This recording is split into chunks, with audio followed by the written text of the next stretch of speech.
Hey guys doing? September 30th, 2019. Hoping you're having a wonderful day, a blessed day indeed. I am on the road again. I am heading south to train for work. I'm going on another business trip. This is going to be the last one for a long time, probably a year or two. So I'm pretty excited. My fiance's excited. My son's excited.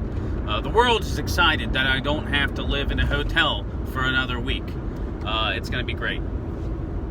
But there's a couple things I wanted to let you guys know about because the world keeps turning even if I have to travel. God, man, I hate traveling for work. All right, so last night on 60 Minutes, they had the Crown Prince of Saudi Arabia, MBS. MBS came out and he stated, first off, he reiterated what Secretary Pompeo stated. And Pompeo stated the week prior that the attack, the Aramco oil field attacks, were an act of war by Iran.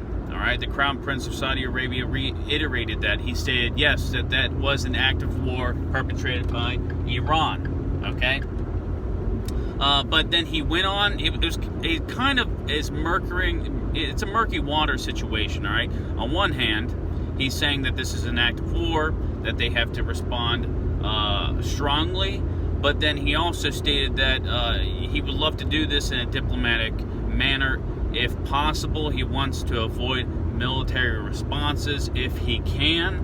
But once again, he used some pretty strong language against Iran. So after watching this, it leads me to believe that Saudi Arabia at this point, at this current juncture, does not believe that a military response is necessary against Iran. Okay. Do I believe that this will continue, this type of behavior in the Persian Gulf? Well, of course. All right? The Persian Gulf crisis is not over. It's going to continue. There's supposed to be a ceasefire between Saudi Arabia and Houthi rebels in certain areas of Yemen. Okay. I don't know how well that ceasefire is holding out, okay, because just a couple days after that ceasefire was announced, Houthi rebel spokesperson, a spokesperson with the Houthi rebels came out and stated that thousands of Saudi Arabians had been captured, a bunch of tanks, a bunch of light armored vehicles. Basically, the Houthis had broken the Saudi Arabian military. All right. Now, we have no formal confirmation from the Saudi Arabians about any of this whatsoever, so we need to watch that, but it just makes me believe that this ceasefire is not going to really hold. At first, when the ceasefire came out, I thought, okay, the Houthi rebels are trying to distance themselves from Iran because they know a war is coming. And on that note, I really don't know what to make of this whole ceasefire. I don't know what to make of the Houthi claims, but there's some people who believe out there that's exactly what the Houthi rebels did. They were able to break most of the Saudi Arabian military in Yemen. Okay, talking more about Iran in that area, the U.S. Air Force shifted CENTCOM command from Qatar to South Carolina. They did this for about 24 hours, all right, and I can tell you from my experience in the military, certain commands, if they are important enough, they do training drills like this, all right. It's pretty common knowledge that say you have a command that is in charge of all Pacific operations for a certain branch, the Atlanta base, or the Atlantic Ocean base may take over for a period of time just to make sure that they are able to, just in case something happens to that base, say in Qatar. All right, that's why they moved it to South Carolina. I don't think that this means that imminent action is going to occur, but it's very interesting. All right, they're checking all the dots, they're crossing all the T's, all that jazz.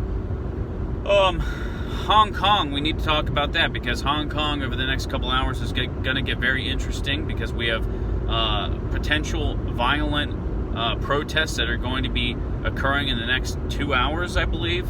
in the next 2 hours, and there's about 12,000 soldiers in the PLA who are now on the border with Hong Kong. So we need to watch that situation very closely over the next, I'd say, 24 hours, okay? And that's pretty immediate. India and Pakistan, there was a large, massive war game on the Indian-Pakistan border by India.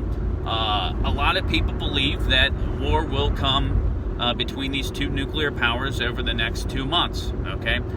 More and more Indian officials and military leaders are pointing to POK, the Pakistani-occupied Kashmir, and stating, hey, this belongs to India. And a lot of officials, a lot of politicians in India believe that the Modi government should go into POK and claim it as Indian territory.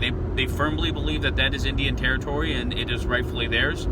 If they went into the POK, that would cause a war with Pakistan, all right? So that's another flashpoint we need to watch. There's like 3 major flashpoints I think we need to watch right now. The smallest of that being Hong Kong, but I really think that we need to watch that situation to make sure that we know whether or not China cracks down hard on that, okay? Another thing, India and Pakistan. I'm still watching that situation. It's not simmering down, okay?